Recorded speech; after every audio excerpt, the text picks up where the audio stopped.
বিতর্ক আর আলোচনা সমালোচনার মধ্যেই মঙ্গল শোভাযাত্রার শেষ মুহূর্তের প্রস্তুতি নিয়ে ব্যস্ত সময় পার করছেন ঢাকা বিশ্ববিদ্যালয়ের চারুকলা ইনস্টিটিউটের শিক্ষার্থীরা।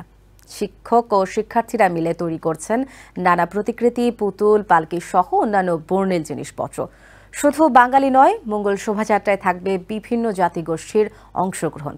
এবার মঙ্গল শোভাযাত্রার নাম পরিবর্তন হবে কিনা সে বিষয়ে 10 এপ্রিলের মধ্যে চূড়ান্ত সিদ্ধান্ত নেওয়া হবে বলে জানিয়েছেন চারুকলা অনুষদের ডিন ডক্টর আজহারুল ইসলাম চঞ্চল। কেউ কাগজ কেটে তৈরি করছেন বাংলার বাঘ, কেউ বা শোলা দিয়ে বানাচ্ছেন সমৃদ্ধির প্রতীক লক্ষ্মী পেঁচা, কেউ ব্যস্ত রং তুলি দিয়ে মাটির সরাই নকশা অঙ্কনে। চারুকলা অনুষদের জয়নুল গ্যালারিতে শিক্ষার্থীদের এমন ব্যস্ততাই বলে দিচ্ছে পুরোদমে চলছে বৈশাখ বরণের প্রস্তুতি। চারুকলার মাঠেও দেখা গেল শিল্পীদের ব্যস্ততা। বিশাল প্রতীকী ভাস্কর্য ছাড়াও বাঘ এবং পাখির ভাস্কর্য তৈরির কাজ চলছে সেখানে। আমাদের ঘুম হচ্ছে না, এত কাজ করতেছি, যে কি যত সুন্দরভাবে আমরা বাস্তবায়ন করতে পারি, কেন এটা আমার বাংলাদেশের অ্যাচিভ এবং আমাদের এটা হার্টবিট, যাকে বল অস্তিত্ব। সবাই স্বেচ্ছায় আসে, কাজ করে, যতখানি ভালো লাগে ততখানি কাজ করে। এখানে আসলে জোর করে কাজ করতে হয় না, বিধায় আমাদের কোনো কষ্ট হয় না। আমাদের টার্গেট যা মাস্ক করা সবই আমরা অলমোস্ট শেষ হয়ে গেছে।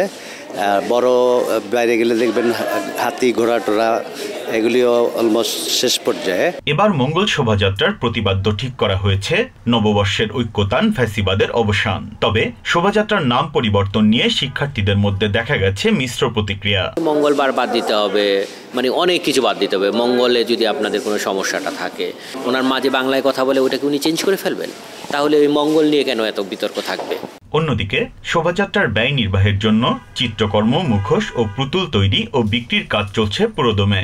এখানে নবীনরাও ছবি আঁকে, প্রবীণরাও ছবি আঁকে, স্বতঃস্ফূর্তভাবে সবাই এসে ছবি আঁকে। এই ছবিগুলো আবার আমরা সেল করার ব্যবস্থা করি। তো এই ফান্ডটা দিয়ে মূলত আমরা সবসময় প্রতি বছরই এই নাগাদ আমরা চেষ্টা করে যাই যে এই ফান্ডগুলো দিয়ে আমরা একটা সার্বজনীন একটা বড় বৃহৎ মঙ্গল শোভাযাত্রা করব। চারুকলা অনুষদের ডিন আজহারুল ইসলাম চঞ্চল জানান, এবারের বর্ষবরণ হবে অন্তর্ভুক্তিমূলক। শুধুমাত্র বাঙালি নয়, শোভাযাত্রায় অংশ নেবে চাকমা, মারমা, সাঁওতাল, গারো সহ বিভিন্ন জাতিগোষ্ঠী ও সাংস্কৃতিক গোষ্ঠী। চাকমা, গারো, মারমা এরকম অনেকগুলো ক্ষুদ্র জাতিসত্তা আছে যারা কালচারাল অ্যাক্টিভিটিগুলো করে থাকে। তাদেরকে আমরা যুক্ত করেছি ইতিমধ্যে। আমাদের সাথে 26টা জাতিগোষ্ঠী কিন্তু যুক্ত হচ্ছে। তারপরে আমরা চেষ্টা করছি যে প্রাইভেট বিশ্ববিদ্যালয়গুলোর যে কালচারাল ক্লাব আছে কিংবা যারা কালচারাল অ্যাক্টিভিটি করে তারাও আমাদের ঢাকা বিশ্ববিদ্যালয়ের নেতৃত্বে, এই চারুকলা অনুষদের নেতৃত্বে তারাও আমাদের সাথে যুক্ত। মঙ্গল শোভাযাত্রার নাম পরিবর্তন হবে কিনা সে বিষয়ে দ্রুতই চূড়ান্ত সিদ্ধান্ত নেওয়া হবে বলে জানান তিনি।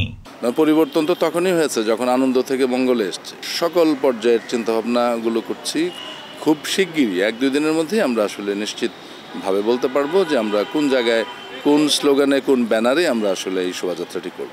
অন্যদিকে এবারের বৈশাখের আয়োজনকে স্বজন প্রীতিদুষ্ট ও রাজনৈতিক স্বার্থান্বেষী আখ্যা দিয়ে উৎসব বর্জনের ঘোষণা দিয়েছেন চারুকলা অনুষদের 26তম ব্যাচের শিক্ষার্থীরা। বিপ্রজিৎ চন্দ্র, TVN 24, ঢাকা।